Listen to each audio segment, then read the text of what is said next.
This right here is how Hamas funds its conflict with Israel and why the group may be impossible to destroy.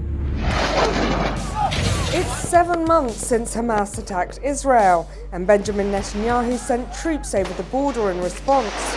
The Israeli army controls most of Gaza now and says it's wiped out almost 3/4 of Hamas's fighters. Israel massively outguns, outnumbers, and outspends its enemy. But Hamas has a secret weapon.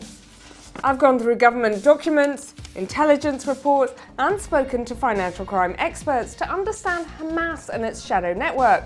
I'm going to show you how they've built a secret war chest using a web of shell companies and financial middlemen, and how they've hidden it all in plain sight, just out of the reach of their enemies. So while Israel says its key mission is to destroy Hamas, its secret investments mean Hamas could survive long after Israel's claimed a land victory in Gaza. But before we get to that, let's briefly look at who Hamas are. The movement, which is now designated a terrorist group by most Western countries, officially formed in 1987 as an offshoot of the Muslim Brotherhood. Since its beginnings, it vowed to destroy Israel and establish an Islamic Palestinian state in its place. They are just one of several groups vying for powers across the Palestinian territories. But in 2006, they won elections in Gaza, defeating their Palestinian rivals. Hamas has been running the government, responsible for the people of the region, the roads, the schools, the police, and the health services. And like any government, it has a budget. It's difficult to give the exact numbers, but it's reported they raise around $360 million a year from taxes. On top of that, countries like Qatar send Hamas hundreds of millions of dollars in aid. Iran is also thought to give $100 million a year, alongside help for training and weapons.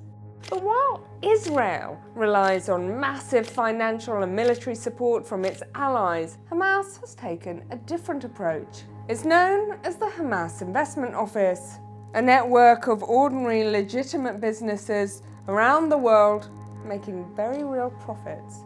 These investments link tower blocks in Turkey to construction companies in Sudan to skyscrapers in the UAE. It could be worth $1 billion. To understand why, let's first look at how it works. This is Hisham Khafisher. He's a Jordanian businessman based in Turkey, with a key role in several companies across North Africa and the Middle East. Let's just take one of those firms, Trend GYO. It's a real estate developer based in Turkey, with a market value of more than $20 million. It's behind dozens of projects including houses, hotels, and university buildings. One of its developments is this, a series of flats in the city of Bursa near Istanbul. On the surface, these are regular flats, built and maintained entirely legitimately, that hundreds of ordinary people call home. Now let's go back to Hisham Khafisher, once one of Trend GYO's top directors. US sanctions documents say he's a Hamas operative, and according to these documents, the companies he's involved with, including Trend GYO, have effectively been controlled by Hamas. Trend GYO is appealing against the sanctions. They deny accusations of any links to Hamas and say Mr. Khafisher has resigned. We tried to reach Mr. Khafisher for comment, but did not receive a response. After Trend GYO was sanctioned, the Turkish authorities launched their own probe, concluding there was no abuse of national laws or international obligations. According to the US and Israeli intelligence, Mr. Khafisher and Trend GYO are an example of the kind of setup Hamas has repeated all over the world. Dozens of businessmen embedded in companies with links all the way back to Hamas. And some of the profits these people and their companies make are funneled back to Gaza. But how does the money make it there? Cryptocurrencies unsurprisingly play a big role because they're very difficult for authorities to track. They also use old-fashioned cash, brought into Gaza through tunnels, carried by hand dollar by dollar. And regular banks reportedly play a role in this. US intelligence services claim at least 3 Turkish banks have dealt with Hamas-linked companies and individuals.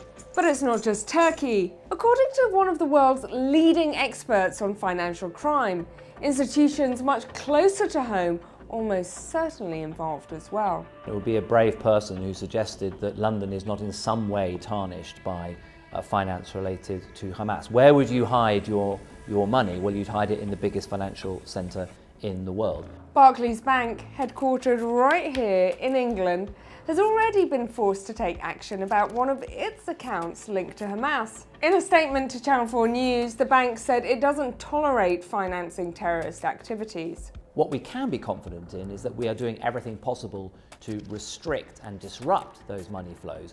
But to say that London is clean of Hamas financing, of Russia sanctions evasion or anything else is for the birds. But why can't Western governments do more to crack down on this kind of money? Because even though they've sanctioned specific individuals linked to Hamas, the whole point of this shadowy network is that it uses shell companies and middlemen and financial guns for hire in countries that don't ask too many questions or are sympathetic to the government in Gaza. So, the big risk facing financial institutions is that in this murky world of middlemen and front companies, it's hard to follow exactly where the money is going. And without the right intelligence, banks that want to stop these transactions struggle to see when the cash is travelling back to the Hamas war chest. While war rages in Gaza, it's in this hidden network where much of Hamas's power lies. The apartment blocks in Turkey, the construction firms in Sudan, the skyscrapers in Dubai. Hamas has been building this income stream for years. It's designed to withstand even a military defeat. So despite what's happening on the ground in Gaza, this network may live on, giving Hamas a potentially endless source of funds for its fight against Israel.